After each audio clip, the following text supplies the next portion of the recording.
Hello everyone.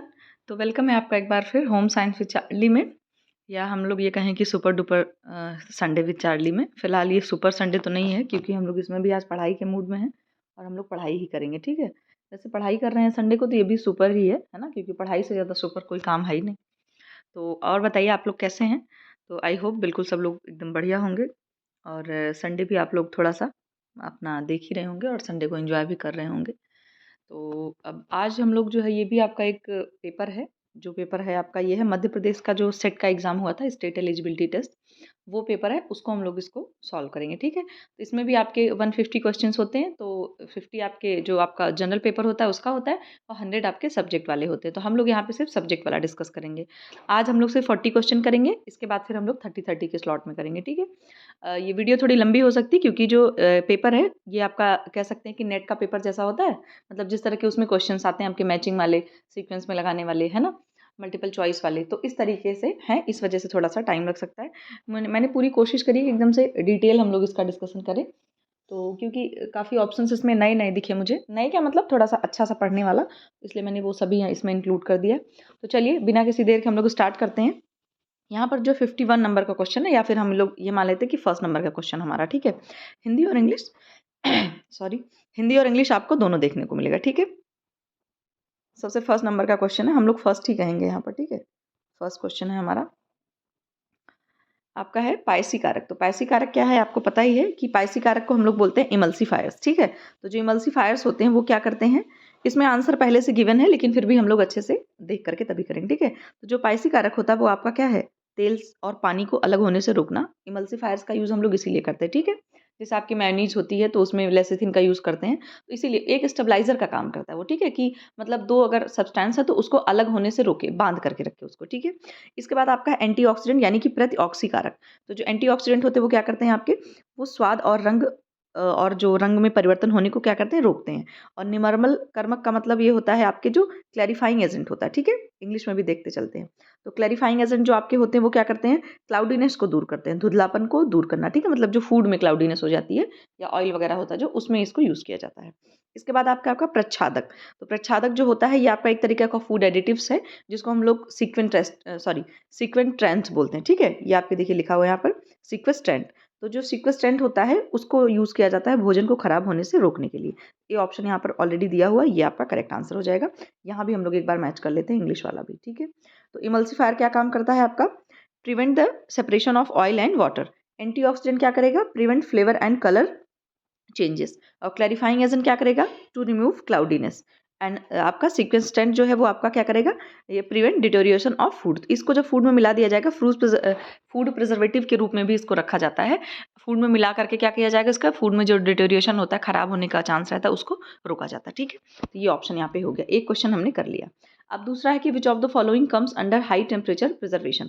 मतलब सीधा से कि कौन सा ऐसा इसमें एक तकनीक है जिसको हाई टेम्परेचर पर प्रिजर्व किया जाता है। तो आपका फ्रीजिंग है, डिहाइड्रो फ्रीजिंग है, क्विक फ्रीजिंग है। तो ये क्वेश्चन आसान है। फ्रीजिंग से आप समझ सकते हैं कि ठंडा, मतलब ठंडा वाला वो आ रहा है कि ठंडा करके कैसे चीज़ों को प्रिजर्व किया जाता है। तो एक ही आपका ऑप्शन है पास्चराइजेशन, तो यहाँ पर डी ऑप्शन करेक्ट हो जाएगा। ठीक है, ऑलरेडी गिवन है यहाँ पे आंसर। इसके बाद क्योंकि आप फ्रीजिंग जानते ही, हम लोग फ्रीज में फ्रीज करते हैं। डिहाइड्रो फ्रीजिंग का मतलब होता है कि बिल्कुल क्या कहते हैं, सुखा करके फ्रीज करना। ठीक है, और क्विक फ्रीजिंग का मतलब है तुरंत आप किसी चीज़ को फ्रीज कर दो, जैसे आइसक्रीम वगैरह होती है ना, इस तरीके का। फिर हमारा दूसरा क्वेश्चन है कि which among the following can not be considered as food technology. मतलब कि निम्नलिखित में से किसे खाद्य प्रौद्योगिकी नहीं माना जा सकता, बायोटेक्नोलॉजी, नैनो टेक्नोलॉजी, न्यूट्रास्यूटिकल्स या फिर साइजिंग। तो यहाँ पर आप देख पा रहे हैं बायोटेक्नोलॉजी में भी फूड का प्रिजर्वेशन किया, मतलब फूड टेक्नोलॉजी से ही ये रिलेटेड एक टर्म है। नैनो टेक्नोलॉजी भी आपका फूड टेक्नोलॉजी से रिलेटेड है। और न्यूट्रास्यूटिकल्स जो आपका है वो भी आपका, न्यूट्रास्यूटिकल्स में जैसे आजकल प्रोटीनेक्स है और कई सारी मतलब ऐसे चीज़ें होती हैं, प्रोटीन वाला पाउडर वगैरह आता है ना, तो ये सब आपका न्यूट्रास्यूटिकल्स के अंदर आ जाएगा। ठीक है, फिर इसमें जो आपका नहीं पूछ रहे हैं, कैन नॉट पूछना। ठीक है, तो मैंने क्या कहा है, नॉट जैसे ही आपको तुरंत मार्क कर लेना है। तो जो आपका साइजिंग है, साइजिंग जो है यहाँ पर इंग्लिश में आमापन लिखा हुआ है। साइजिंग आपको पता है ये टेक्सटाइल का एक टर्म है, जिसमें कपड़े को क्या किया जाता है, स्टिफनेस दी जाती है कपड़े में, साइजिंग परिसज्जा के थ्रू आपकी। ठीक है, तो यहाँ पर डी ऑप्शन हमारा करेक्ट हो जाएगा। फिर से मैचिंग वाले क्वेश्चन आ गए हैं। तो देखिए इसमें 4 चीज़ें दी गई हैं आपकी, पॉलीस्टराइन है, वैक्यूम पैकिंग है, श्रिंक रैप है, एल्यूमिनियम है। तो ये जो क्वेश्चन आपका है एक तरीके से आप कह सकते हो फूड पैकेजिंग से रिलेटेड है, ठीक है। तो जो आपका पॉलीस्टराइन होता है वो किसके लिए यूज़ किया जाता है? अंडे और सॉसेस का जो अंडा है कह सकते हो आप, या फिर जो सॉस होते हैं उनके पैकिंग के लिए पॉलीस्टराइन का यूज़ किया जाता है। फिर है आपका वैक्यूम पैकिंग। तो वैक्यूम पैकिंग का क्या मतलब है? इसको एक प्रेशर के थ्रू कह सकते हो आप कि इसमें काफ़ी फ़ोर्स रहता है, उसके थ्रू इसमें पैक किया जाता है। जैसे कि खराब होने वाले खाद्य पदार्थ, इसको वैक्यूम से हम लोग इसको करें, मतलब कि जो खराब होने वाले खाद्य पदार्थ होते हैं उनको एक मतलब कह सकते हो आपके एक दबाव के अंदर फोर्सफुली इसको दबाव के थ्रू इसको पैक किया जाता है, जिससे क्या हो कि उसमें बिल्कुल भी ऑक्सीडेशन का चांस ना रहे, ताकि खाद्य पदार्थ जो है वो खराब ना हो, ठीक है, अच्छे से बिल्कुल पैक्ड रहे वो। फिर आपका है श्रिंक रैप। तो श्रिंक रैप जो आपका आएगा वो आपका आएगा डिब्बा बंद खाद्य पदार्थ में, ठीक है। और जो एल्यूमिनियम है आपका, एल्यूमिनियम फॉइल से आप रिलेट कर सकते हो इसको, चॉकलेट होगा इसका। इसमें आपका सी ऑप्शन करेक्ट हो जाएगा, ठीक। अब इंग्लिश वाला भी देख लेते हैं जिनको इंग्लिश में दिक्कत है। देखिए पॉलीस्टराइन क्या था आपका? Canned food, sorry, PACS of eggs and sauces. इसके बाद वैक्यूम पैकिंग आपकी क्या थी? Perishable foods. पेरिसेबल फूड्स क्या होते हैं? जो आपके खराब होने वाले खाद्य पदार्थ होते हैं। फिर आपका श्रिंक रैप क्या है? केन फूड प्रोडक्ट, ठीक है। और एल्युमिनियम आपका क्या है? चॉकलेट, ठीक है। तो ये आपका ऑप्शन ये करेक्ट हो गया। फिर नहीं, बहुत अच्छे बहुत मतलब बेहतरीन क्वेश्चन है। अभी आप देखना पूरे 40 क्वेश्चन की क्वालिटी आप देखिएगा। फिर हमारा दूसरा क्वेश्चन है कि the system in which food is produced totally from raw ingredients processed on the premises prior to service. मतलब कि वह प्रणाली जिसमें सेवा से पहले परिसर में संसाधित कच्चे माल से पूरी तरह से भोजन का उत्पादन किया जाता है। तो ये कौन सा सिस्टम है आपका? कन्वीनियंस फूड सिस्टम है, कन्वेंशनल फूड सिस्टम है, रेडी फूड सिस्टम है, नन ऑफ द एबव। यानी कि इसमें जो ऑप्शन आपका करेक्ट होगा वो होगा आपका कन्वेंशनल फूड सिस्टम, यानी कि पारंपरिक भोज प्रणाली, ठीक है। मतलब सीखिए यह क्या है, इसमें सर्विस देने से पहले क्या होता है कि जहाँ पर भोजन तैयार किया जा रहा है, फूड प्रोडक्ट मैन्युफैक्चर किया जा रहा है, वहाँ पर क्या किया जा रहा है, कच्चे माल को पूरी तरह से क्या करते हैं, भोजन उसका मतलब जो कच्चा माल है उससे पूरी तरीके से भोजन तैयार कर लिया जा रहा है। तो ये सिस्टम क्या होता है? ये पारंपरिक भोजन प्रणाली ही है। जैसे हमारे घर में पूरे रॉ मटेरियल्स होते हैं, दाल चावल सब्जी जो भी चीज़ है, तो उसको क्या करते हो आप, सर्व करने से पहले हम उसको पूरी तरीके से भोजन बना लेते हैं। तो ये आपका सीधा सा क्वेश्चन है, थोड़ा दिमाग लगाएंगे तो एकदम आपको समझ आ जाएगा। तो ये आपका कन्वेंशनल फूड सिस्टम हो गया, ठीक है। फिर हमारा नेक्स्ट क्वेश्चन मैचिंग वाला। मैचिंग वाले क्वेश्चन इनके पास बहुत सारे हैं। तो यहाँ पर देखिए ये क्या है कि match the instrument use in list 1 with the evolution required in list 2। कहने का मतलब यह क्या है, ये सब जो आपके ये इंस्ट्रूमेंट हैं और ये जो हैं इस तरफ जो दिए गए हैं, इन इंस्ट्रूमेंट से इनका क्या करना है, एक तरीके से मेजरमेंट किया जा रहा है। तो अभी हम इसमें देखते हैं कि कौन सा कैसे क्या मेजरमेंट करना है, ठीक है। सबसे पहला आपका है डिजिटल सॉल्ट। तो जो डिजिटल सॉल्ट एक इंस्ट्रूमेंट है वो क्या किया जाता है, इससे सॉल्ट में कितना परसेंटेज है सॉल्ट का, एक तरीके से वो चीज़ इसमें मेजर करी जाती है। फिर आपका है रिफ्रैक्टोमीटर। तो रिफ्रैक्टोमीटर एक तरीके का ये भी मेजरमेंट मतलब एक मेजरिंग स्केल है ये, और मतलब मेजरिंग इंस्ट्रूमेंट है, जिसमें क्या किया जाता है, किसी भी खाद्य पदार्थ की कॉन्सेंट्रेशन को चेक किया जाता है। वो चाहे आपका गैस हो, चाहे लिक्विड हो, चाहे कोई ट्रांसलेंट सॉलिड हो, है ना। तो इसमें देखिए जो शुगर का कॉन्सेंट्रेशन उसको चेक किया जा रहा है रिफ्रैक्टोमीटर इंस्ट्रूमेंट से, ठीक है। फिर हमारा दूसरा है, ये सब आपका सामने वाला ही मैच है, इसमें बिल्कुल अलग नहीं मैच है।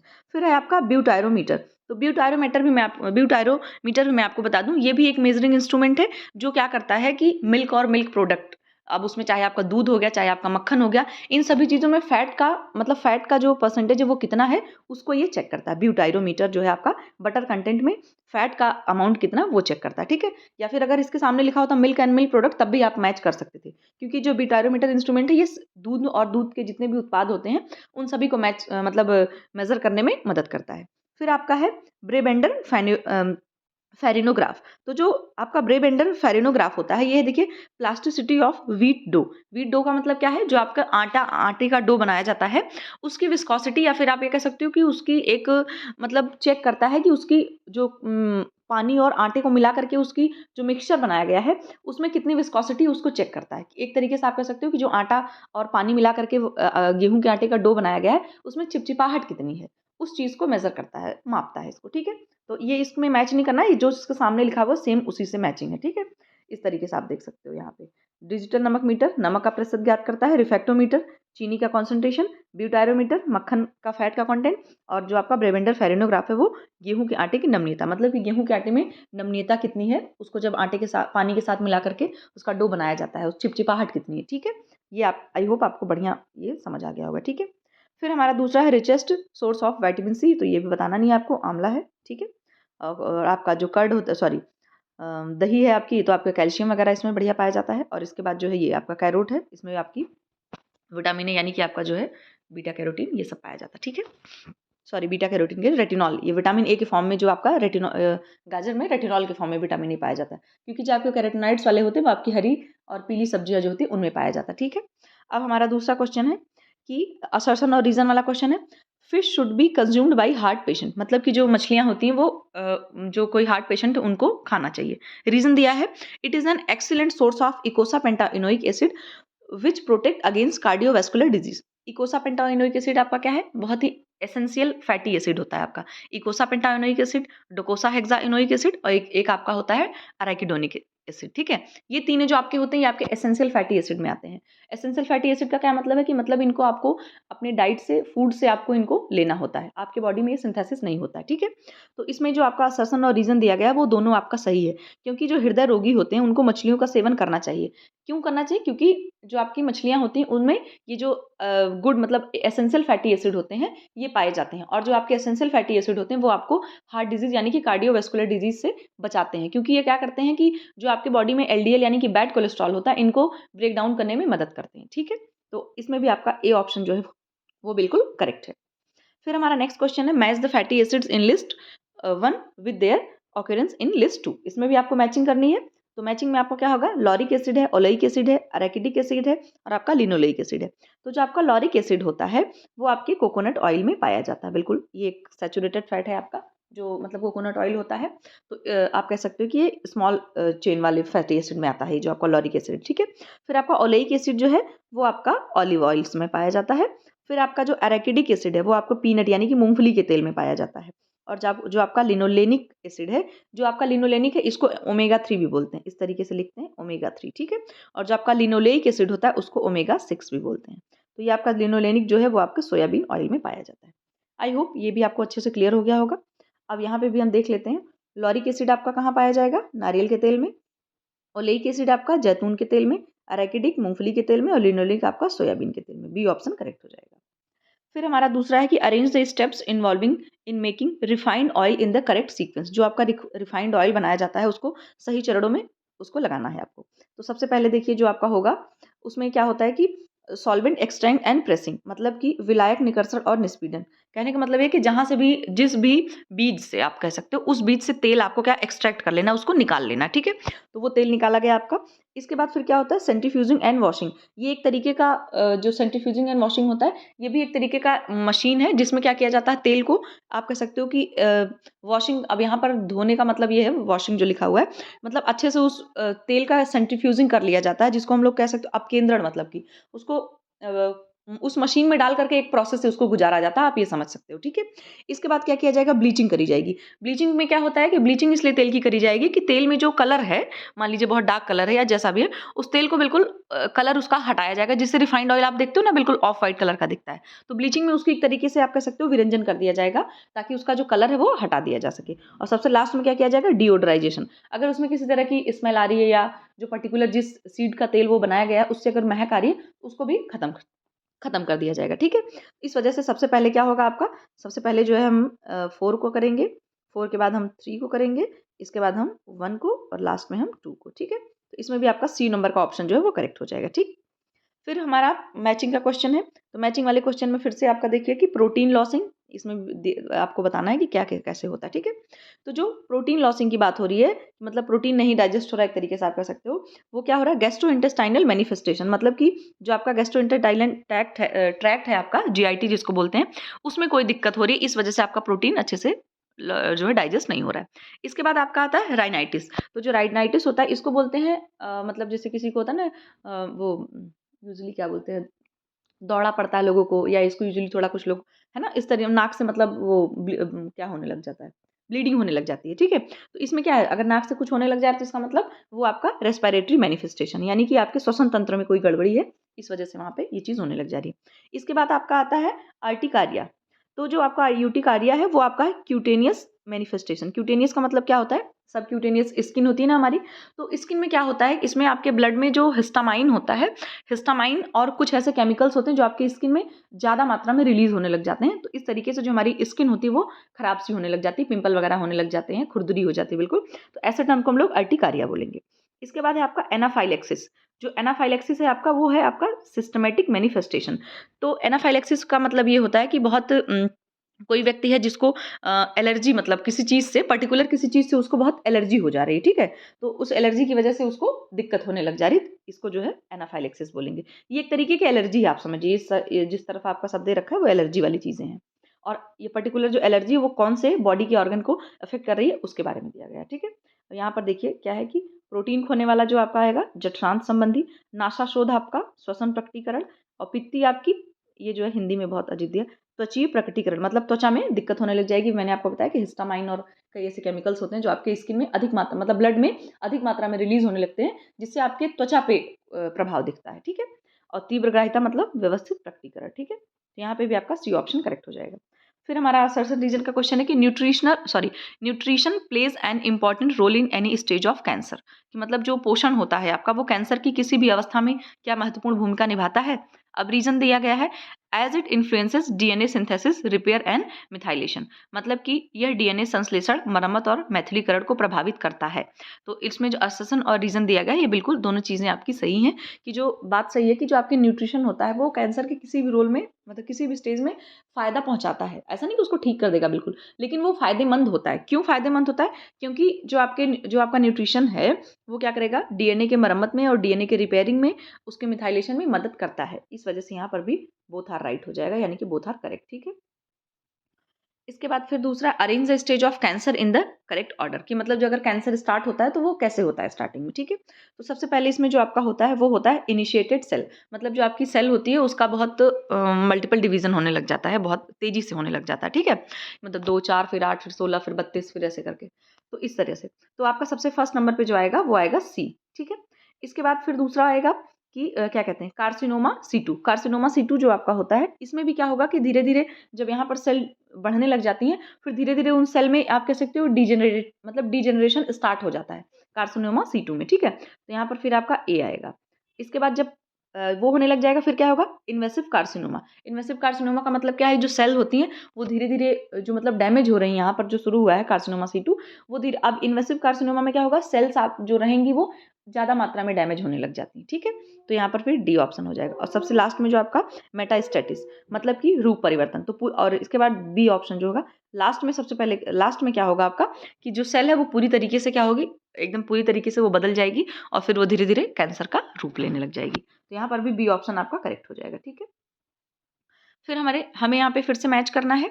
तो आपका जो क्या होता है, एक सेकंड, यहाँ पे हिंदी में क्या है, चलिए हिंदी में ही इसको कर लेते हैं क्योंकि सब सेम ही दिया। देखिए, एज़ोटीमिया जो आपका होता है, एज़ोटीमिया का मतलब क्या है कि अब रक्त में जो है क्या, सॉरी, रक्त में आपके नाइट्रोजनस जो कंपोनेंट्स होते हैं उनका एक्युमुलेशन होने लग जाता है, ठीक है? तो 4 से मैच करेंगे, मतलब जो आपका ब्लड है उसमें नाइट्रोजनियस कंपाउंड वो जो एक्युमुलेट यानी कि इकट्ठा होने लग जा रहे हैं। फिर आपका यूरीमिया है। यूरीमिया में क्या होता है, रक्त में यूरिया का प्रतिधारण, मतलब कि आपके जो ब्लड है उसमें यूरिया का एक्युमुलेशन होने लग जा रहा है। यूरिया की मात्रा एक तरीके से कह सकते हो आप कि अधिक हो रही है। फिर सी ऑप्शन है आपका विक्रिय विफलता, यानी कि रीनल फेल्योर। तो रीनल फेल्योर में क्या होता है आपका, कि अब रक्त की सामान्य संरचना को बनाए रखने में सक्षम नहीं है, यानी कि जो आपका ब्लड किडनी है आपकी, वो क्या कर रही है, ब्लड में जितने भी कंपोनेंट्स हैं उनको वो सही से प्रॉपर मैनेज नहीं कर पा रही है, मतलब कि ब्लड को अच्छे से फिल्टर नहीं कर पा रही है आपकी किडनी अब, ठीक है? और नेफ्रोटिक सिंड्रोम का मतलब होता है पेशाब में प्रोटीन की कमी। क्या बोल रहे हैं, पेशाब में प्रोटीन की कमी, आप कह सकते हो कि पेशाब में जो है आपके वो प्रोटीन आने लग गया है, ठीक है? इस वजह से अगर ऐसी सिचुएशन आती है तो उसको हम लोग नेफ्रोटिक सिंड्रोम बोलते हैं। इंग्लिश में यहाँ पे आप देख सकते हो कि, सॉरी, ये देखिए, loss of protein in urine, मतलब कि अब जो ये प्रोटीन है वो आपके यूरिन में आने लग गया है, ठीक है? और एजोटीमिया भी हमने पढ़ा, accumulation of nitrogenous constituent of blood in blood. Uremia आपका क्या है, कि retention of urea in the blood. और रीनल फेल्योर आपका क्या है, no longer able to maintain normal composition of blood, ठीक है? ये टर्म्स आप नोट कर लेना, ये आपके नेट के एग्जाम के लिए बहुत हेल्पफुल होंगे, क्योंकि नेट में भी इस तरह के टर्म्स पूछे जाते हैं। और आई होप कि इसमें कुछ कुछ हमें नए नए टर्म्स भी मिल रहे हैं, जैसे अभी आपका उधर आर्टिकारिया मिला था एक हम लोगों को, है ना, एनाफाइलेक्सिस मिला था, तो आप इसको नोट डाउन जरूर कर लीजिएगा एक एक लाइन में करके।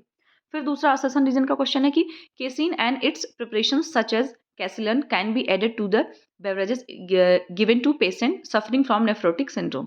रीजन दिया गया है कि as casein and casilan both are high in protein and low in sodium. इसमें यह कह रहा है कि जो केसिन प्रोटीन है आपका, केसिन आपका कौन सा प्रोटीन है, दूध में पाया जाने वाला एक तरीके का फॉस्फोप्रोटीन है, ठीक है? इसमें यह कह रहा है कि जो केसिन है और इसका केसीन में मतलब जो कैसिलन यहाँ पे लिखा हुआ है, एक सेकंड, ये जो आपका लिखा कैसिलन, तो कैसिलन क्या है मैं आपको बता दूं, कैसिलन कुछ नहीं है, ये आपका एक केसीन का ही आप ये कह सकते हो कि मॉडिफाइड फॉर्म है, जो मतलब एक कह सकते हो कि मार्केट में ये बनाया जाता है, केसीन प्रोटीन को ही एक थोड़ा मॉडिफाई करके एक ऐसा प्रोडक्ट बनाया जाता है जिसको मतलब लोगों को दिया जाता है सप्लीमेंट तौर पे, आप कह सकते हो। जैसे जो लोग जिम वगैरह जाते हैं तो वो लोग प्रोटीन एक्स पाउडर वगैरह पीते हैं, तो उसमें आप कह सकते हो केसीन में ही थोड़ा सा और कैसिलान फॉर्म, मतलब केसीन का ही दूसरा कैसिलान फॉर्म मिला करके एक बहुत कह सकते हो कि हाई प्रोटीन या फिर बहुत प्रोटीन का एक बहुत अच्छा फॉर्म बनाया जाता है जो लोगों को दिया जाता है। जिम वगैरह जो लोग जाते हैं वो यूज़ करते होंगे, प्रोटीन पाउडर वगैरह है, या मार्केट में आजकल बहुत सारे फार्मूलाज ऐसे आ गए हैं, ठीक है। तो ये वही कह रहा है कि केसीन प्रोटीन और जो इसका तैयार उत्पाद है एक कैसिलान है, अगर इन दोनों को एक साथ मिला करके कोई ऐसा पेय पदार्थ बनाया जाए जो किसको दिया जाए, जो नेफ्रोटिक सिंड्रोम जिनको है, जो कोई ऐसा पेशेंट है जो नेफ्रोटिक सिंड्रोम से जो है सफ़र कर रहा है, उसको अब कह रहा है रीज़न में, मतलब उसको क्यों दिया जाना चाहिए, क्योंकि जो केसीन और कैसिलान है ये दोनों प्रोटीन की मात्रा इसमें ज़्यादा है और सोडियम की मात्रा कम है। तो ये बात बिल्कुल सही है, जिसको भी नेफ्रोटिक सिंड्रोम हो जाता है उसको सोडियम की मात्रा थोड़ी सी कम दी जाती है, ठीक है। तो इस वजह से यहाँ पर बोथ आर करेक्ट हो जाएगा। हिंदी में भी आप देख लो यहाँ पे कि नेफ्रोटिक सिंड्रोम से पीड़ित रोगी को दिए जाने वाले पेय पदार्थों में केसीन और इसकी विरचनों, यानी कि जो इसका तैयार उत्पाद है इसको मिला करके जो बनाया गया है, जैसे कैसिलान को मिलाया जा सकता है, मतलब कि जो केसीन प्रोटीन है उसमें कैसिलान मिला करके एक ऐसा पेय पदार्थ बनाया जाए जो नेफ्रोटिक सिंड्रोम वाले व्यक्ति को दिया जा सकता है। क्यों दिया जा सकता है, क्योंकि केसीन और कैसिलान दोनों में प्रोटीन की मात्रा अधिक और सोडियम की मात्रा कम होती है। इस वजह से यहाँ पे ए ऑप्शन करेक्ट हो जाएगा, ठीक है। अब दूसरा है 66 नंबर का क्वेश्चन कि dash act as important markers of functional liver cell injury. अब इसमें क्या है कि पूछ रहा है कि कौन से ऐसे इसमें मतलब कौन सा इसमें ऐसा मार्कर है एक तरीके से, या एक लक्षण है जो क्या कर रहा है, लिवर की जो सेल्स होती हैं उनके घायल होने की या उनके क्षतिग्रस्त होने की तरफ इंडिकेट करता है। एलिवेटेड एएलटी एंड एसजीपीटी, इसमें जो आंसर होगा आपका यही ए वाला करेक्ट हो जाएगा। एएलटी आपका क्या है, जो क्या कहते हैं एएलटी आपका, एक सेकंड मैं भूल गई, हाँ, एएलटी का फुल फॉर्म आपका होता है एलानाइन ट्रांस एनिमेज, और जो एसजीपीटी है, एसजीपीटी का फुल फॉर्म होता है serum glutamic pyruvic transaminase. कहने का मतलब ये है कि जब आपके ब्लड में एसजीपीटी और एएलटी इन दोनों का लेवल आपको बढ़ा हुआ नजर आए, तो इसका मतलब है कि ये इंडिकेट करता है कि जो आपकी लिवर की सेल्स हैं और जो आपकी हार्ट की सेल्स हैं वो धीरे धीरे डैमेज, या मतलब उनमें कोई दिक्कत आ रही है या वो डैमेज हो रही है, ठीक है। एक तरीके का आप कह सकते हो इंडिकेशन है, ठीक है। तो ये ऑप्शन यहाँ पे करेक्ट हो जाएगा, उत्थापित एएलटी एंड एसजीपीटी। फिर हमारा दूसरा क्वेश्चन है degeneration of hepatic cells, cell is known as, मतलब है कि जो हेपेटिक सेल होती हैं आपकी, वो उनका अगर उनमें कुछ क्या हो रहा है, डिजेनरेट हो रही है, उनको क्षतिग्रस्त हो रही हैं, तो उनको किस रूप में जाना जाता है, हाइपोटोनिया के, फाइब्रोसिस के, एट्रोफी के, या नेक्रोसिस के। तो यहाँ पर जो आपका ऑप्शन आपको पता है दिया ही ऑप्शन, इसको जो है एट्रॉफी बोलते हैं। एट्रॉफी कैसी, मतलब ऐसे एट्रॉफी वर्ड किसी भी उसके लिए यूज़ किया जा सकता है। क्यों, क्योंकि एट्रॉफी का मतलब होता है कि मतलब जो आपके बॉडी है या फिर ऐसी एक कंडीशन होती है एट्रॉफी, जिसमें आप क्या करते हैं, जो मसल्स हैं, आपकी जो स्ट्रेंथ है, वो सभी चीज़ें धीरे धीरे कम होने लग जाती हैं। व्यक्ति एक तरीके से आप कह सकते हो कमजोर महसूस करने लग जाता है, ठीक है। तो मसल्स आपकी एक तरीके से डिजेनरेट होने लग जाती हैं। और जो फाइब्रोसिस है ये आपका एथेरोस्क्लेरोसिस में आपको पता ही है कि जब मसल्स बहुत जो ब्लड वेसल्स होती हैं वो बहुत बुरी तरीके से डैमेज हो जाती हैं, तो उनको फाइब्रोसिस के रूप में जाना जाता है, ठीक है। और क्या कहते हैं ये, एक सेकंड, ये देखिए जो एट्रॉफी हम लोगों ने यहाँ पढ़ा, एट्रॉफी इस तरीके से होता है। ये नॉर्मल मसल है, देखिए अच्छे से बढ़िया लंबी चौड़ी है, लेकिन एट्रॉफिड मसल्स जो है जिनमें एट्रॉफी हो गई है, वो देखिए मसल्स यहाँ पे दुबली पतली हो गई है एकदम से, ठीक है। आई होप आपको अच्छे से ये समझ आ रहा होगा दोनों में डिफरेंस, ठीक है। फिर है आपका दूसरा क्वेश्चन, फिर से हमें मैचिंग करना है कि ऑप्टिमम न्यूट्रिशन है, माल न्यूट्रिशन है, डायटेटिक्स है, डाइट थेरेपी है। ऑप्टिमम न्यूट्रिशन का मतलब क्या है कि पर्याप्त पोषण अगर किसी को दिया जा रहा है तो उसको हम किससे मैच करेंगे। तो इसमें क्या का मतलब देखिए है, इसको मैच करेंगे हम लोग थर्ड से, यानी कि all dietary nutrients in proper state and combination, मतलब कि आपके बॉडी में जितने भी न्यूट्रिशन है वो बहुत ही सही मात्रा में और पर्याप्त मात्रा में और पर्याप्त कॉम्बिनेशन में है, ठीक है, कोई दिक्कत नहीं है। माल न्यूट्रिशन का मतलब है कुपोषण, तो कुपोषण का मतलब क्या है, डिफिशियंसी, एक्सेस और इम्बैलेंस ऑफ न्यूट्रिएंट्स।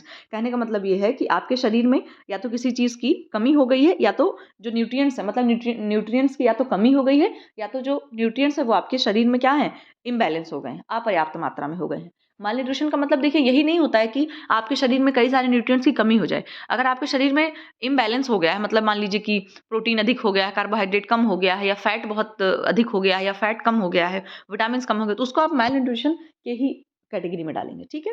फिर आपका है डायटेटिक्स, तो डायटेटिक्स में क्या करते हैं हम लोग, डायटेटिक्स में जो है study of diets in health and disease. तो डाइटिक्स जो हम लोग पढ़ते हैं उसमें यही पढ़ते हैं ना कि डाइट के बारे में पढ़ते हैं और बीमारियों में कौन सी डाइट हमें दी जानी चाहिए, ये चीज़ हम पढ़ते हैं। फिर आपका डाइट थेरेपी, तो ये आपका बच गया है। डाइट थेरेपी का मतलब क्या है कि किसी भी बीमारी के लिए, किसी बीमारी से बचने के लिए या किसी की बीमारी से लड़ने के लिए जो है हम लोग जो डाइट यूज़ करते हैं, ठीक है। तो 1 से हम लोग इसको करेक्ट कर देंगे। मैं इसको थोड़ा सा पतले मार्कर से मैच कर देती हूँ, आपको ज़्यादा आसान रहेगा। सॉरी। ऑप्टिमम न्यूट्रिशन आपका 3rd से मैच होगा, बी आपका 4 से, डायटेटिक्स आपका इससे और ये आपका इससे, ठीक है। हिंदी में भी देख लीजिए, कोई दिक्कत नहीं। इष्टतम पोषण का मतलब क्या है कि सभी आहार पोषक तत्व उचित अवस्था में और संयोजन में है। कुपोषण क्या है? पोषक तत्वों की कमी या अधिकता या असंतुलन। आहारिकी क्या है आपकी? स्वास्थ्य और रोग में आहार का अध्ययन, आहार चिकित्सा में बीमारी और रोकथाम में आहार का उपयोग, ठीक है। फिर दूसरा है कि protective function is provided by which major nutrients. सुरक्षात्मक कार्य किस प्रमुख पोषक तत्व द्वारा प्रदान किया जाता है? बहुत आसान है। मिनरल और विटामिन जो होते हैं इनको हम लोग प्रोटेक्टिव फूड में ही इसको रखा गया, क्योंकि ये क्या करते हैं, हमारी बॉडी में कई सारी बीमारियों से और कई सारी इन्फेक्शन से लड़ने में हमारी मदद करते हैं। प्रोटीन आपका क्या करता है? बॉडी बिल्डिंग का काम करता है कि जो सेल्स और टिश्यूज़ हैं इन सभी चीज़ों को काम करता है, और हमारी बॉडी में जितने भी हार्मोन्स हैं, एंजाइम्स हैं, इन सभी चीज़ों को सिंथेसिस में और उन सभी चीज़ों को रेगुलेट करने में भी अच्छे से मदद करता है, क्योंकि ये तो आपने सुना ही होगा कि जितने भी एंजाइम्स होते हैं वो सभी प्रोटीन होते हैं, ठीक है। फिर हमारा है कार्बोहाइड्रेट। कार्बोहाइड्रेट आपका जो है एनर्जी गिविंग फूड में आता है, मतलब, और फैट भी आपका एनर्जी गिविंग में आता है, क्योंकि कार्बोहाइड्रेट हम अपने पूरे डाइट का 60 से 70% लेते ही हैं, और जो आपका फैट है उसका भी हम लोग 20 से 25% लेते ही हैं, ठीक है। तो ये हो गया हम लोगों का। अभी नेक्स्ट क्वेश्चन है कि bajra, jowar, maize, ragi comes under which food groups? Fruits में, वेजिटेबल्स में, सीरियल्स में या पल्सेस में? तो ये आपको भी अच्छे से पता होगा कि जो आपके अनाज होते हैं, यानी कि जो बाजरा, ज्वार, मक्का, रागी है, ये हमारे फूड ग्रुप्स के जो सीरियल्स होते हैं, अनाज और अनाज के उत्पाद होते हैं, उनके कैटेगरी में ये आता है आपका, ठीक है। और जो आपका फ्रूट एंड वेजिटेबल्स है वो आपका आता है जो है मतलब कि प्रोटेक्टिव फूड के कैटेगरी में आता है, ठीक है। और जो आपका पल्सेस है ये आपका फूड ग्रुप सेकंड में आता है, जो आपकी पल्सेस एंड लेग्यूम्स होती हैं, ठीक है, प्रोटीन वाले उसमें आता है। और जो फ्रूट एंड वेजिटेबल है आपका, ये प्रोटेक्टिव फूड के अंतर्गत आता है, मतलब कि विटामिन और मिनरल्स वाले ग्रुप में, ठीक है। तो आई होप ये भी क्लियर हो गया होगा।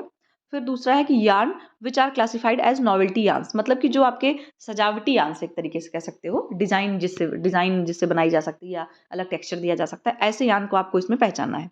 तो आपका है रेटिने यार्न है, सिंपल यार्न है, कॉटन यार्न है, चैनिले यार्न है, सॉरी सनील यार्न है, या फिर आपका स्लब यार्न है। इसमें जो आपका नॉवेल्टी यार्न में आएगा वो आपका आएगा रेटिने यार्न, फिर आपका सिंपल नहीं आएगा, चैनिले यार्न आपका यानी कि सनील सूत्र आएगा, और आपका ये स्लब यार्न, ठीक है। तो इसमें ए डी आपको यहाँ पे दिख ही रहा होगा, ये वाला है रेटिने, सनील और स्लब। इसके मैं आपको पिक्चर भी दिखा देती हूँ। ये वाला जो देखिए आपका है, ये वाला, ये आपका स्लब यार्न है। स्लब यार्न में क्या होता है कि वो इसी उसको जो है देखिए, पहले यहाँ तक देखिए आप देख पा रहे होंगे एकदम सही उसमें है, फिर इसको देखिए यहाँ पर थोड़ा फुला दिया गया, फिर पतला कर दिया गया, जैसे ये वाला देख रहे हो, थोड़ा फूला गया, फिर इस तरीके से, इसको हम लोग स्लब यार्न बोलते हैं।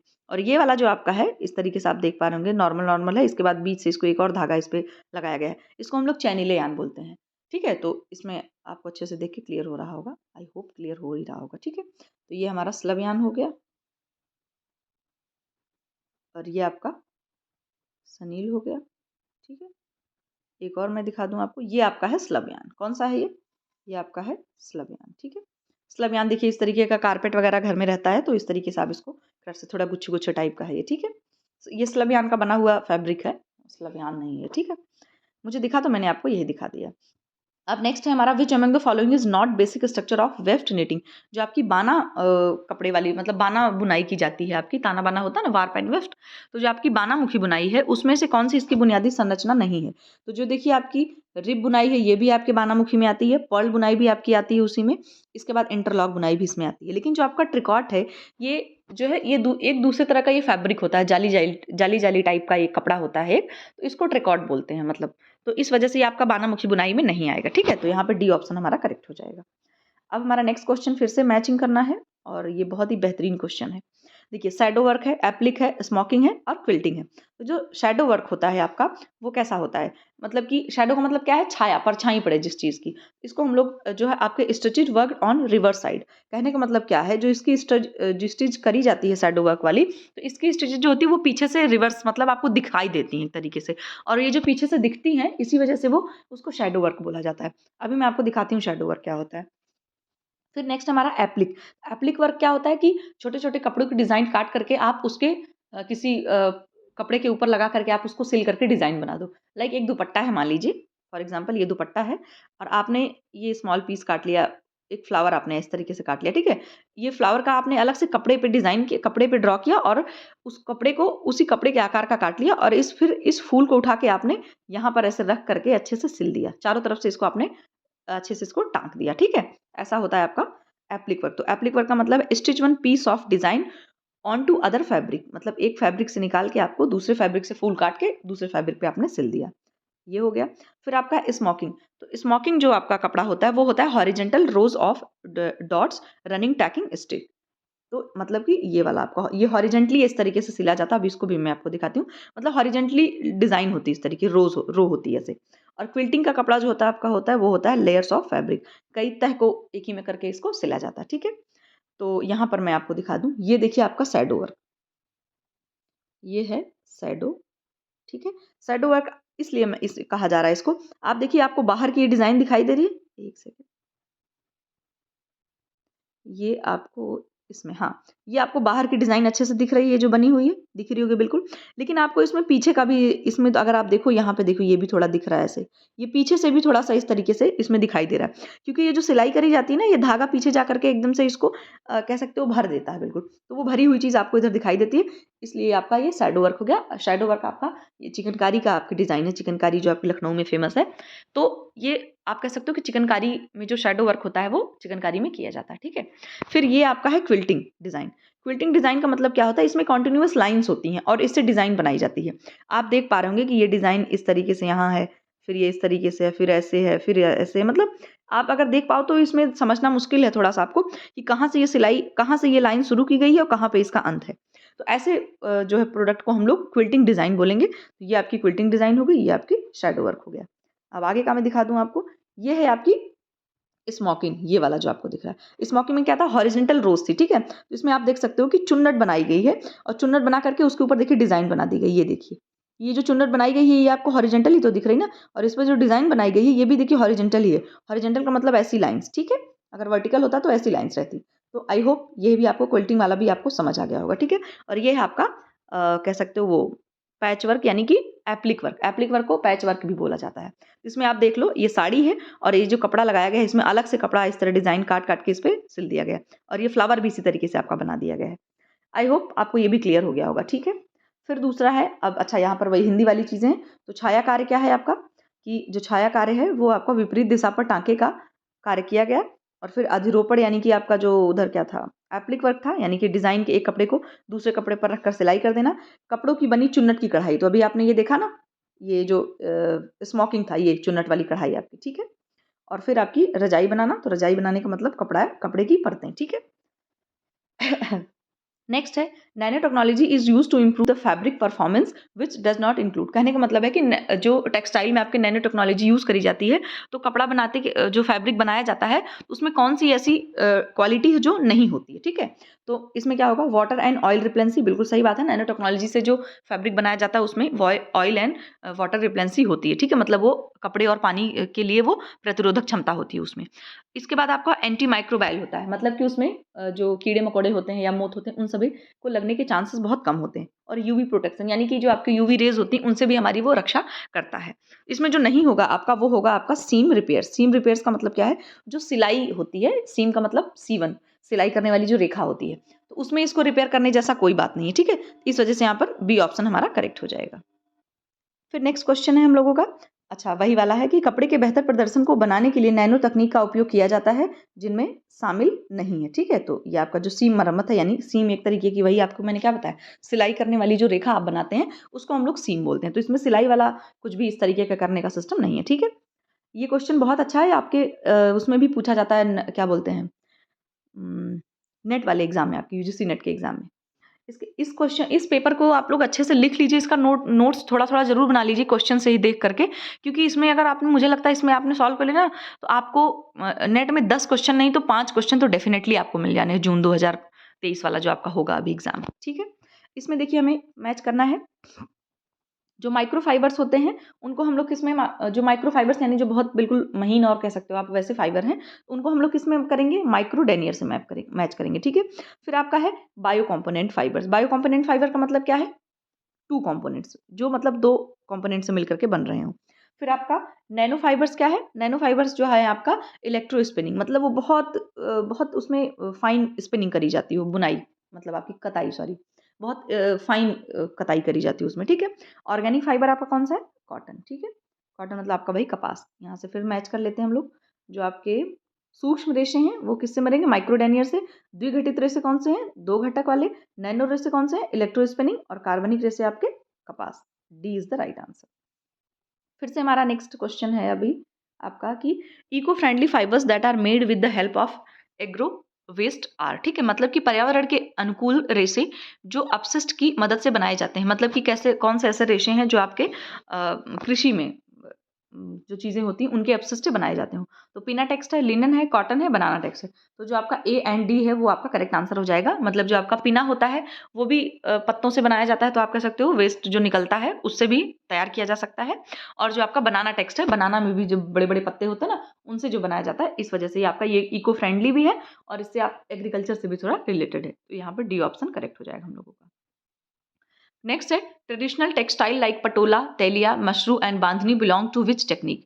तो ये जो आपका पटोला, तेलिया, मशरू और बांधनी जैसे पारंपरिक वस्त्र हैं, ये कौन सा टेक्निक से रिलेटेड है, ठीक है। तेलिया आपका एक तरीके का रुमाल होता है, ठीक है, ये चीज़ आप ध्यान रखना। और ये क्या कहते हैं, तो एम्ब्रॉयडरी आपको पता ही है कि कढ़ाई की जाती है, ठीक है। और प्रिंटिंग आपको पता है कि जो प्रिंट किया जाता है कपड़े पे, फैब्रिक प्रिंटिंग जो होती है वो पूरे कपड़े पर नहीं करी जाती, कपड़ों के कुछ हिस्सों पे ही करी जाती है, जैसा कि ब्लॉक प्रिंटिंग हो गई और क्या कहते हैं, तरह तरह की प्रिंटिंग जो आपकी होती है वो सारी, ठीक है। और डाइंग आपकी होगी, डाइंग मतलब आपकी रंगाई है। और एप्लिक वर्क अभी हमने बताया, एक फैब्रिक से डिजाइन काट करके दूसरे फैब्रिक पे लगा देना। तो इसमें जो आपका ये जो सिस्टम है, सब आपका पटोला है और तेलिया, ये सभी को रंगाई के थ्रू इसको रंगा जाता है, ठीक है। तो ये सब जो है आपके प्रिंटिंग के, सॉरी, डाइंग के उससे रिलेट करते हैं, ठीक है। तो पटोला आपको पता ही है कि इसमें गुजरात का पटोला होता है, टाई एंड डाई करके इसको रंगा जाता है, ठीक है। फिर बांधनी जो होती है आपकी, इसको भी अच्छे से बांध करके रंगा जाता है। और आई होप आपने भी किया ही होगा इसको, तो पटोला वाला, सॉरी, बांधनी वाला किया ही होगा, ठीक है। तो सी ऑप्शन यहाँ पे करेक्ट हो जाएगा। फिर दूसरा है कि marks needed to help assemble garment section correctly are called as. कहने का मतलब है कि गारमेंट सेक्शन को सही ढंग से जोड़ने में मदद करने के लिए आवश्यक चिन्हों को डैश कहा जाता है। बहुत ही आसान क्वेश्चन और बहुत ही सही लैंग्वेज में पूछा गया है। तो कहने का मतलब है कि जब आप कोई कपड़ा बनाते हैं तो उसको सही ढंग से जोड़ने के लिए कभी कभी आप निशान लगा देते हैं। जैसे मान लीजिए कि मैं बनाने की कोशिश करती हूँ, मान लीजिए कि एक सेकंड, मैं बनाऊंगी तो जरूर। इस तरीके से मान लीजिए आपकी, ये मान लीजिए स्लीव बनाई आपने, तो स्लीव कट करने के लिए ऐसे इस तरीके से थोड़ा काटते हैं, ठीक है। तो इसमें अब आपने यहाँ पर निशान लगा दिया कि इसको कंधे पर जोड़ेंगे। ये आपके स्लीव का जो सबसे ऊपरी वाला हिस्सा मान लीजिए, इसको आपने निशान लगा दिया यहाँ पर। दूसरे मान लीजिए कलर से आपने निशान लगा दिया, यहाँ इसको जोड़ेंगे, ऐसे कर दिया। फिर आपने मान लीजिए यहाँ आपको कोई डिज़ाइन लगानी है इस पे, अब यहाँ पर आपने इस तरीके का निशान लगा दिया। तो वही पूछना है कि ऐसे जो चिन्ह होते हैं, ऐसे जो निशान होते हैं, उनको क्या कहा जाता है, उनको कहा जाता है नॉचेस, यानी कि नॉच कहते हैं इसको। आप अच्छे से जान लो, ये नेट में भी क्वेश्चन पूछा जा सकता है और 1 नंबर का क्वेश्चन आपका टीजीटी पीजीडी में भी पूछा जा सकता है। तो ऐसे जो निशान लगाए जाते हैं उनको बोला जाता है कि नॉच बोलते हैं उसको, हिंदी में भी नॉचेस ही बोलते हैं। यहाँ पर देखिए मैंने ये लिखा आपको, एक सेकंड, यहाँ पे कर रखा है। अब जैसे मान लीजिए, देखिए ये आपको दिख रहा है, ये ट्राइंगल वाला शेप, और ज़्यादातर ये ट्राइंगल में ही लगाया जाता है, ठीक है। तो ये जो ट्राइंगल है आपका, वो ट्राइंगल इस तरीके से जहाँ बना दिया जाएगा उसको नॉच बोलेंगे। ये भी देखिए निशान लगा दिया गया है, क्योंकि यहाँ पर डार्ट बनाया जाएगा। ये आपकी ब्लाउज का कटिंग है, तो ब्लाउज में ये डार्ट बनाए जाते हैं ना, इस तरफ से, इस तरफ से, इस तरफ से। तो इसमें जो निशान लगाया जा रहा है ये डार्ट को सही जगह से सिलने के लिए, वही आपका नॉच बोला जाएगा। यहाँ पर जैसे देख सकते हो, ये देखो इस तरह डिजाइन बनी, एक तरीके देखो यहाँ पर इस तरीके से बना, लेकिन अंदर भी इस तरीके से लाइन खींच दी गई है। और इसमें आप देख पा रहे, इस वाले में, इसमें देखो इधर से भी बना है और इधर से भी बना है, यही आपका नॉच होता है। आई होप कि आपको बहुत अच्छे से ये क्रिस्टल क्लियर हो गया कि नॉच एक्चुअली होता क्या है, ठीक है। फिर दूसरा है a small amount of looseness is added to the garment to provide comfort to the wearer which is termed as. कहने का मतलब है कि जो व्यक्ति के लिए कोई कपड़ा बनाया जा रहा है तो उसको पहनने में थोड़ा आराम रहे और थोड़ी मात्रा में ढीलापन जोड़ दिया जाए, उसे क्या कहा जाता है। जैसे मान लीजिए आपने कोई कुर्ता दिया टेलर को बनने के लिए, तो आप कहते हो कि थोड़ा सा आधा इंच लूज ही रखिएगा ताकि पहनने में आसानी रहे। तो वो जो सिलाई जहाँ पर करी जा रही है उसके पहले थोड़ा सा कपड़ा छोड़ दिया जाता है, जिससे क्या हो कि आपको पहनने में आसानी रहे। तो ऐसे टर्म को हम लोग बोलते हैं ईज। क्या बोलेंगे उसको, ईज बोलते हैं, ठीक है। डी ऑप्शन यहाँ पे करेक्ट हो जाए। मान लीजिए आपका ये गारमेंट है पहनने वाला, ठीक है। अब इसमें क्या होगा, ये मान लीजिए बिल्कुल सही मेजरमेंट में आपका बना दिया गया है, ठीक है। लेकिन आप उसको क्या बोलोगे कि भैया थोड़ा-सा इस तरफ ही सिलाई करना, मतलब कि थोड़ा ½ इंच ढीला ही कर देना, तो वो जो पहनने में आरामदायक हो तो उसको हम लोग ईज़ बोलते हैं, ठीक है। इसके बाद अच्छा हाँ, यहाँ पर देखिए ये जो आपके क्या बोलते हैं ऑप्शन है, टक्स हैं, प्लीट्स हैं, गैदर्स हैं, ये सब चीज़ें क्या होती हैं वो भी मैं आपको दिखा देती हूँ। ये देखिए ये जो आपका टक्स होता है, ऐसा डिज़ाइन आपने देखा होगा ना कुर्ते में, इसको बोलते हैं टक्स। ये देखिए ये वाला इस तरीके से पकड़ के सिल देते हैं और कुर्ती वगैरह में इस तरह की डिज़ाइन आपने देखी होगी, इसको बोलते हैं टक्स। तो आप ये कह सकते हो कि कपड़े के कुछ हिस्सों को लेकर के थोड़ा-सा अगर सिल दिया जाए तो ऐसे डिज़ाइन और सिलने के बाद उस पे कोई डिज़ाइन बन जाती है, उसको हम लोग टक्स बोलेंगे। ये आपको कुर्ती ये देख के समझ आ रहा होगा आई होप, है ना? तो ये टक्स हो गया, आप कभी नहीं भूलेंगे। फिर टक्स होता क्या है? जैसे इसमें देखो दिख रहा है कि कपड़े को क्या किया गया, थोड़ा-सा पकड़ा गया और पकड़ के उसको ऐसा सिल दिया गया है। तो ये आपका टक्स बन गया, ठीक है? फिर आपका प्लीट्स, प्लीट्स मतलब क्या इस तरीके का आपने देखा होगा, प्लीट्स ये बन रही है, ठीक है? तो प्लीट्स का मतलब क्या होता है? ज़्यादातर स्कर्ट वगैरह में आपने देखा होगा बनने के लिए। तो ये देखिए कपड़े को क्या कर रहे हैं बीच में, कपड़े को फ़ोल्ड कर दे रहे हैं। फ़ोल्ड कर के इस तरीके से सिल करके वहाँ पर सिल दिया जा रहा है, ये आपका प्लीट्स बन जा रहा है, ठीक है? और ये आपका है देखिए ये वाला जो 3rd नंबर पे ये है आपका गैदर्स। गैदर्स का मतलब क्या होता है, कपड़े को यहाँ पर देखो फ़ोल्ड कर के बनाया गया है। कितना माइनर सा डिफरेंस है कि कपड़े को जहाँ पर फ़ोल्ड करके उसको सिलाई कर दी जा रही है, इस तरीके से यहाँ पर ये मान लीजिए एक के ऊपर इस तरीके फ़ोल्ड करके सिलाई कर दी जा रही है, वो आपकी प्लीट्स बन रही है। लेकिन कपड़े को अगर एक साथ ही चुन्नट बना करके इस तरीके से कर दिया जा रहा है, तो वो आपकी क्या बन जा रही है? गैदर्स बन जा रही है, यानी कि चुन्नट बन जा रही है आपकी। तो होप ये भी आपको अच्छे से क्लियर हो गया होगा। अब दूसरा है terminology use for sleeve pattern is, मतलब कि जो स्लीव स्लीव होती हैं आपकी, उनके लिए कौन कौन सी टर्मिनोलॉजी यूज करी जाती है। तो स्लीव कैप है, स्लीव ईज है, कैप हाइट है, रोल लाइन है, राउंड वेस्ट है, ठीक है। इसमें जो टर्म यूज किया जा रहा है आपका वो स्लीव कैप, स्लीव ईज और कैप हाइट, ABC आपका करेक्ट जो करेक्ट आंसर होगा, ठीक है। और जो राउंड वेस्ट है आपका कमर के लिए जो किया जाता है उसको यूज किया जा रहा है। कमर को कैसे, कमर की गोलाई इस तरीके से मापी जाती है या देखी जाती है। इसमें आपको मैं ये भी दिखा दूं, स्लीव कैप क्या है, स्लीव ईज क्या है, कैप हाइट क्या है। देखिए ये आपका पूरा एक स्लीव का कट है, ये देख पा रहे हो, मतलब ये पूरा, ठीक है। अभी मैंने उधर बनाया था ना, ये आपकी प्रॉपर स्लीव है, ठीक है। लेकिन स्लीव जब आप कट करते होंगे तो इसकी ऊंचाई का जो ये थोड़ा सा ऊंचा करके ऐसे बना दिया जाता है, उसको बोला जाता है स्लीव कैप। जो लोग स्टिचिंग करते होंगे उनको अच्छे से पता होगा। और आप इसको देख पा रहे होंगे, देख करके आपको समझ आ रहा होगा, ये ऊपर का जो हिस्सा है आपका, इसको हम लोग स्लीव कैप बोलेंगे। अब दूसरा हमारा था स्लीव ईज या फिर स्लीव हाइट, सॉरी एक सेकेंड, स्लीव हाइट था आपका। स्लीव हाइट का मतलब देखो यहाँ पर ये भी हिस्सा बनाया गया है इस तरीके से, ठीक है। अब यहाँ पे देखिए, यहाँ से लेकर के ये तो आपकी स्लीव है, लेकिन ये जो अलग डिजाइन यहाँ से लेकर ये ऊपर का बनाया गया हिस्सा, तो यहाँ से लेकर के ये जो इसकी हाइट है इसको बोलते हैं स्लीव हाइट।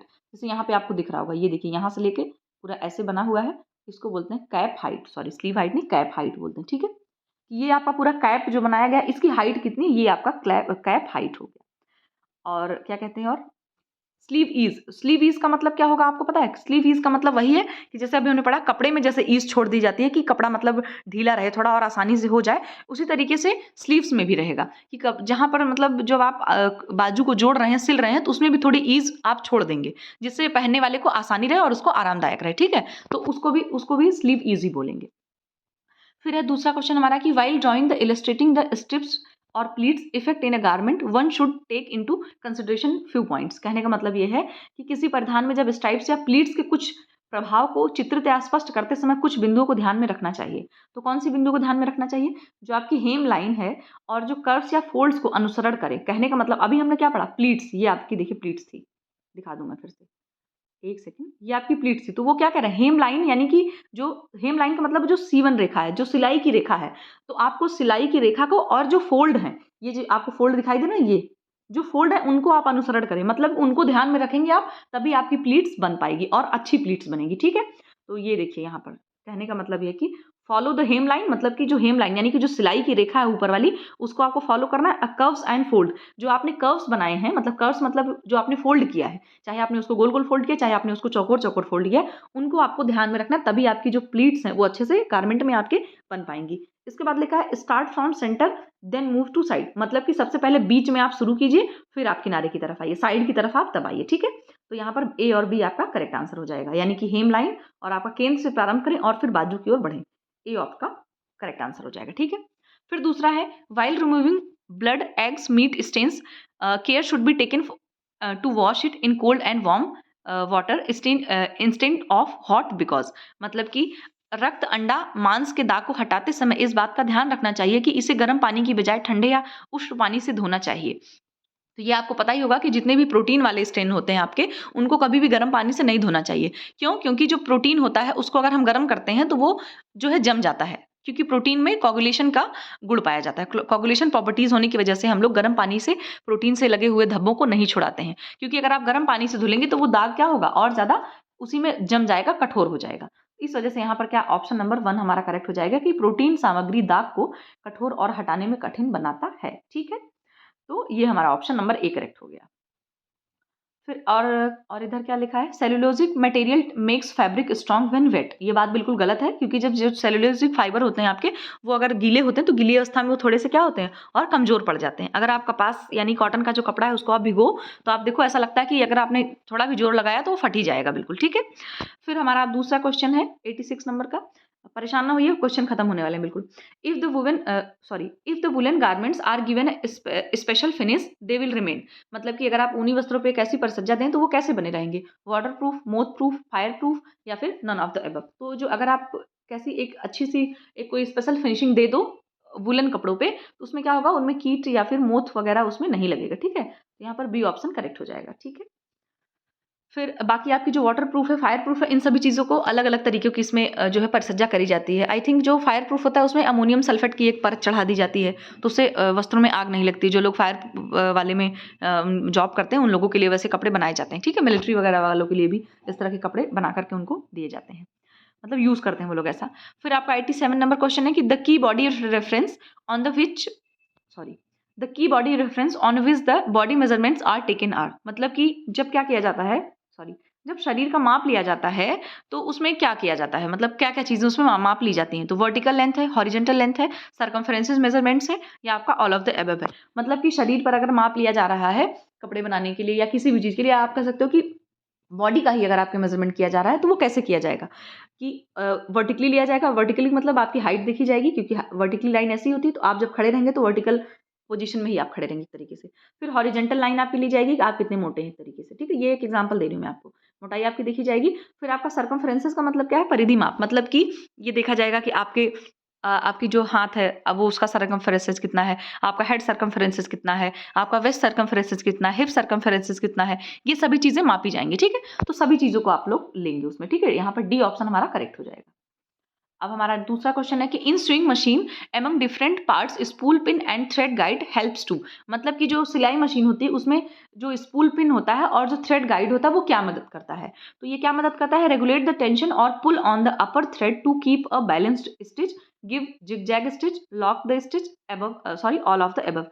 इसमें जो ऑप्शन आपका ए आपको दिख ही रहा है कि ए आपका करेक्ट ऑप्शन है। और जो आपका जो जिगजैग स्टिच होती है, जिगजैग स्टिच ये वो चिकनकारी की या फिर चिकनकारी में ही आपका जो मुर्गी टाँका होता है उसमें आपको जिगजैग स्टिच इस तरीके से बनाई जाती है। इस तरीके से उसमें ऐसा मतलब बनने के बाद ऐसा आता है। ठीक है, और लॉक स्टिच जो होती है वो भी आपकी दूसरी तरीके की स्टिच होती है। दो कपड़े को सिला जाता है जब, तो उसको मतलब लॉक करने के लिए एक तरीके से कह सकते हो आप उसको। लॉक स्टिच को आई थिंक ब्लैंकेट स्टिच भी बोलते हैं। ठीक है, तो इसमें जो ऑप्शन आपका यही होगा सही कि एक संतुलित सिलाई बनाए रखने के लिए तनाव को नियंत्रित करना या ऊपरी धागे को खींचना। अब मैं आपको स्पूल पिन और आपको थ्रेड गाइड भी दिखा देती हूँ। ये देखिए, सिलाई मशीन घर में होगी, ये जो स्टील का लगा होता है इसमें हम लोग जो रील वाला धागा होता है उसमें इसको डाल देते हैं। ठीक है, और इसमें से धागा निकल निकल के जाता रहता है।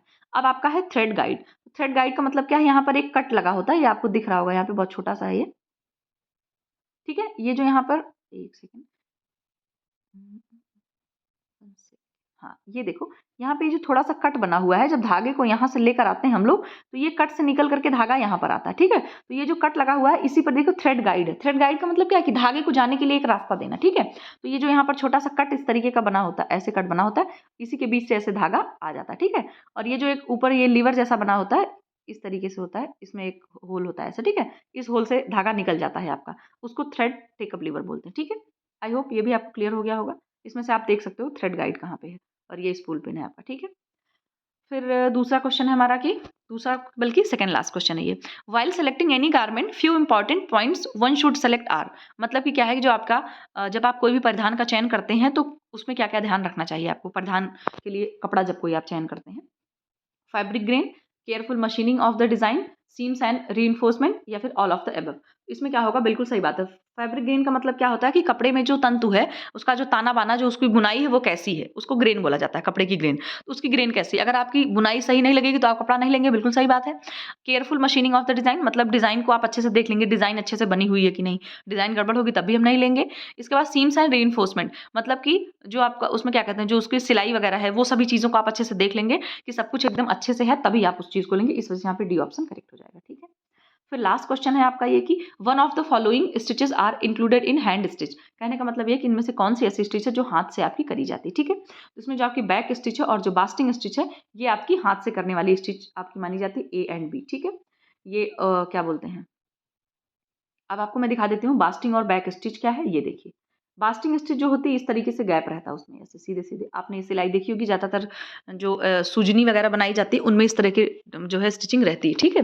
उसका ये लूप थोड़ा छोटा रहता है लेकिन रहती ऐसे ही है, ठीक है। तो ये हमारा हो गया आपकी कौन सी, ये आपकी बास्टिंग स्टिच हो गई, ये देखिए हाथ से बनाई जाती है। रनिंग स्टिच आपकी, ये आपने देखा होगा छोटे छोटे डॉट डॉट ऐसे करके बनाए जाते हैं घर में। बैक स्टिच जो आपकी होती है, इसको पीछे से सिलाई करी जाती है। पीछे का मतलब जहाँ पर सुई डालते हैं, मतलब ये सिलाई इसकी आगे रहती है और सुई उसमें पीछे, मतलब आप ये कह सकते हो कि यहाँ से बनाना शुरू। ऐसे हम अगर कोई सिलाई करते हैं तो यहाँ से शुरू करते हैं और यहाँ खत्म करते हैं, लेकिन जो बैक स्टिच होती है उसको आप यहाँ से शुरू करेंगे और ऐसे ऐसे वो बनती जाएगी इस तरीके से, ठीक है। आप लोग यूट्यूब पे वीडियो डाल के देख लेना कि बैक स्टिच को कैसे सिलाई करते हैं, वो आपको बहुत अच्छे से समझ आ जाएगा, ठीक है। इसके बाद ये आपकी लैडर स्टिच हो गई, इस तरीके से करे जाते हैं। देखिए लैडर मतलब कह सकते हो सांप सीढ़ी वाला गेम खेलते हैं ना, तो उसमें देखो इस तरीके से होता है, तो आप रिलेट कर सकते हैं। और ये आपकी व्हिप स्टिच हो गई, इसको भी देखो ऐसे हल्का सा तुरपन करके इस तरीके से हो रहा है, ठीक है। तो आज का हमारा पूरा कितने 40 क्वेश्चन थे, 40 क्वेश्चन खत्म हुए। आई होप वीडियो आपको अच्छी लगी होगी। आप लोग जो है इसको शेयर भी करना, क्योंकि बहुत मुझे तो ये क्वेश्चन मतलब मैं क्या बताऊँ, मुझे बहुत मज़ा आया इसको पढ़ के। तो मैंने सोचा मैं आप लोगों को मतलब आप लोगों को भी करवा दूँ, आप लोगों को भी मिल जाए। इसका नोट्स ज़रूर बना लेना और इसमें जितने भी टर्म्स हैं सब नोट कर लेना।